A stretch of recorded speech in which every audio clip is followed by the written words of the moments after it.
kuota 30% perempuan pada daftar caleg ya yang disusung oleh masing-masing partai itu kemudian hasilnya setelah pemilu DPRD Sulsel itu tidak mencukupi 30%.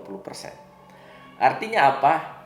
Apa yang kita harapkan sebelum pemilu di mana perempuan bisa berkompetisi ya dengan caleg-caleg dari partai-partai politik yang ada, bisa berkompetisi dengan caleg-caleg laki-laki dari beberapa partai, itu belum memungkinkan perempuan keterpilihannya sampai 30% kuota.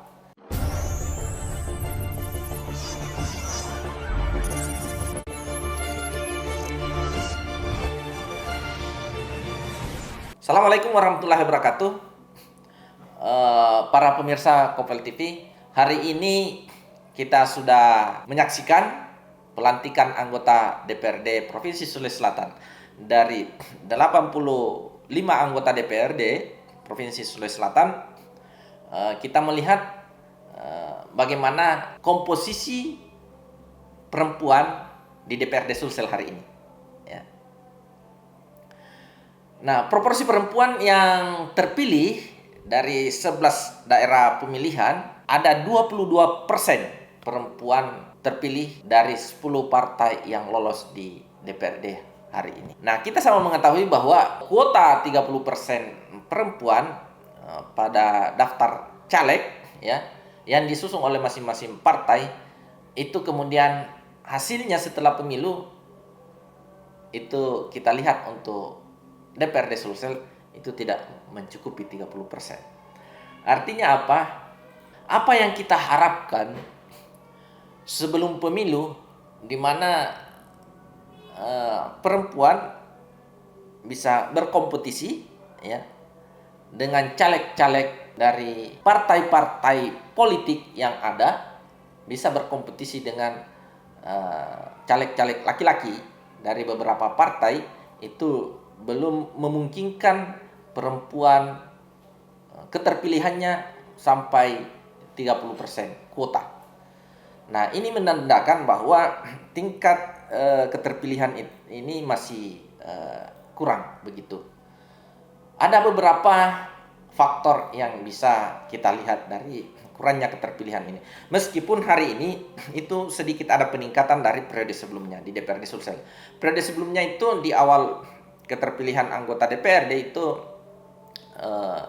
pemilu yang lalu, pemilu 2019 itu ada 18%. Hari ini itu kemudian meningkat menjadi 22%. Meskipun meningkat tapi belum sampai pada kuota 30% yang kita harapkan seperti pada saat penetapan caleg, di mana kuota perempuan harus mencapai minimal 30%. Nah, tetapi fakta menunjukkan bahwa ini tidak bisa mencapai 30%. Ada beberapa faktor yang kita bisa lihat. Yang pertama adalah budaya patriarki di masyarakat kita. Masih kuatnya norma sosial yang menempatkan laki-laki di posisi kepemimpinan dibandingkan dengan perempuan, baik dalam politik maupun di sektor-sektor yang lain. Ini mengurangi kesempatan bagi kaum perempuan untuk berkiprah di ruang-ruang publik, khususnya di politik. Yang kedua, faktor yang kedua yang bisa kita lihat adalah akses terhadap sumber daya. Ya, laki-laki umumnya memiliki akses yang lebih baik terhadap sumber daya politik seperti jaringan, ya, pendanaan kampanye, dukungan kelompok elit itu lebih banyak dikuasai oleh kaum laki-laki.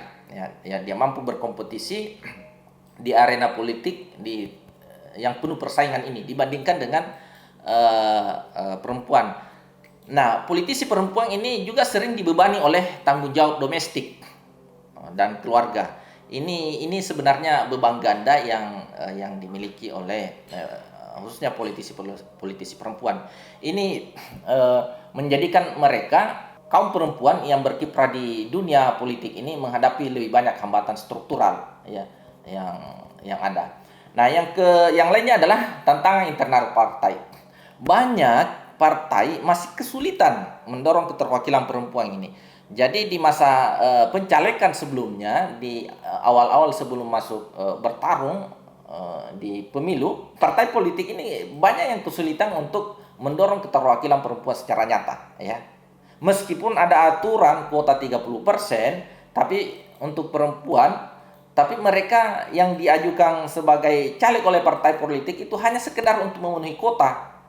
Tapi bagaimana kapasitas yang dimiliki untuk bersaing dengan caleg-caleg termasuk di internal partai itu masih minim. Jadi partai politik, ya ini ya tantangan internal partai politik, bahwa pada saat pencalekan, penetapan daftar caleg itu perempuan kebanyakan hanya dijadikan sebagai untuk memenuhi aturan 30% itu, tanpa banyak melihat seperti apa kualitas perempuan yang ditempatkan. Belum lagi, ya, penempatannya ada di bagian akhir, bagian belakang, ya. Sehingga kalau kita lihat, ya, kalau kita misalnya dari jauh melihat, yang kelihatan ya laki-lakinya, padahal ada perempuan di belakangnya, ya. Nah, perempuannya yang tidak kelihatan. Artinya apa? Menempatkan posisi caleg di partai politik itu masih dominan laki-laki di bagian-bagian atas, ya. Di urutan-urutan terakhir itu adalah perempuan. Nah, itu tantangan internal partai dalam menghadapi kontestasi di pemilu kemarin. Nah, minimnya representasi perempuan di DPRD ini bisa mencerminkan bahwa gerakan kesetaraan gender, meskipun ada kemajuan dengan keterpilihan 22% di DPRD dibandingkan dengan periode yang lalu, itu masih menghadapi tantangan yang besar dalam menciptakan lingkungan politik yang inklusif, ya. Nah, ini sebenarnya dorongan aktivis-aktivis perempuan, bagaimana